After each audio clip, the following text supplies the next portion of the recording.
मी जेव्हा महाराष्ट्राचा गृहमंत्री होतो तेव्हा माझ्यावर त्यावेळेसचे पोलीस आयुक्त परमवीर सिंग यांनी 100 कोटीचा आरोप केला होता। तो आरोप झाल्यानंतर मी लगेच त्यावेळेस माननीय मुख्यमंत्र्यांना लगेच पत्र दिलं आणि त्यांना सांगितलं की हा जो माझ्यावर आरोप झाला त्याची लगेच आपण चौकशी करावी। त्यावेळेस उद्धवजी ठाकरे यांनी कमिशन ऑफ इन्क्वायरी ऍक्टच्या अंतर्गत न्यायमूर्ती चांदीवाल जे हायकोर्टचे जज होते त्यांच्या अध्यक्षतेखाली इन्क्वायरी कमिटी लावली। त्या इन्क्वायरी कमिटीने 13 महिने चौकशी केली, सगळ्यांचे बयान घेतले, संपूर्ण प्रकरणाची चौकशी केली, माझ्यावरील प्रकरणाची, माझ्यावर जे आरोप झाले त्या प्रकरणाची। आणि 13 महिन्यानंतर चौकशी केल्यानंतर त्यांनी रिपोर्ट सरकारला दिला। माझी मागणी आहे सरकारला, वारंवार मागणी है कि जो रिपोर्ट अमृत नोनी आर्थो प्लस, ये एक प्रूवन फॉर्मूला है। इसमें मौजूद नोनी फल के गुण और आयुर्वेदिक जड़ी बूटियां शरीर को जरूरी पोषक तत्व देने के साथ साथ हड्डियों और जोड़ों के घिसने, उनमें होने वाले सूजन और दर्द को रोकने में मदद करता है। दर्द मुक्त जीवन के लिए अमृत नोनी ऑर्थो प्लस। न्यायमूर्ती चांदीवालनी 13 महिने चौकशी केल्यानंतर जो सरकारला दिला, 1.5 वर्षापासून तो रिपोर्ट सरकार त्यांनी दाबून ठेवलेला। मी विधानसभेमध्ये प्रश्न उपस्थित केला, राज्यपालांना पत्र लिहिलं, मुख्यमंत्र्यांना पत्र लिहिलं की माझ्यावर जो चौकशीचा रिपोर्ट आहे न्यायमूर्ती चांदीवालचा तो तुम्ही विधानसभेच्या पटलावर ठेवा, जनतेसमोर तो रिपोर्ट आला पाहिजे।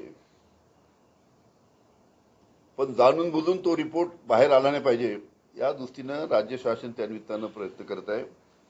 त्याच्यामुळे राज्य शासनाने तो जर रिपोर्ट लवकरात लवकर जनतेसमोर ठेवला नाही माझ्यावरील झालेल्या आरोपाचा, तर मला शेवटी कोर्टात जावं लागेल आणि कोर्टात मला न्याय मागावा लागेल, अशा प्रकारची परिस्थिती आहे।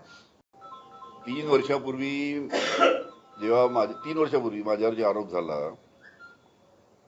तेव्हा भाजपचे अतिशय मोठे नेते विदर्भातीलच त्यांच्या माध्यमातून माझ्यावर प्रेशर होते की तुम्ही जे काही 4-5 मुद्दे दिले त्याचं तुम्ही ॲफिडेविट करून द्या। ते जर तुम्ही ॲफिडेविट करून दिलं ना तुमच्या मागे ईडी लागेल ना सीबीआय लागेल, काही लागेल। आणि मी जर 3 वर्षापूर्वी ते ॲफिडेविट करून दिलं असतं, जेव्हा मी गृहमंत्री असताना माझ्यावर आरोप लागले असताना मी जर ॲफिडेविट करून दिलं असतं तर 3 वर्षापूर्वी सरकार पडलं असतं। मी सांगितलं की मी कोणावरही खोटे आरोप करणार नाही, आयुष्यभर जेलमध्ये जावं लागलं तरी चालेल, पण असे कोणावरही खोटे आरोप करणार नाही। आणि ज्या दिवशी मी ॲफिडेविट करण्यासाठी नकार दिला त्याच्या दुसऱ्या दिवशी माझ्या घरावर पहिली रेड झाली। मग तिथून सुरुवात झाली, पहिली रेड, दुसरी रेड, तिसरी रेड। ते मुद्दे आता वेळ आल्यावर सांगेल ना। अरे सरकार ज्या आरोपामुळे पडलं असतं तर नेते कोण असणार? त्या युसुफभाई असणार, ते आमचे संग्रामराव असणार, यांच्यावर आरोप करायला लावले म्हणून।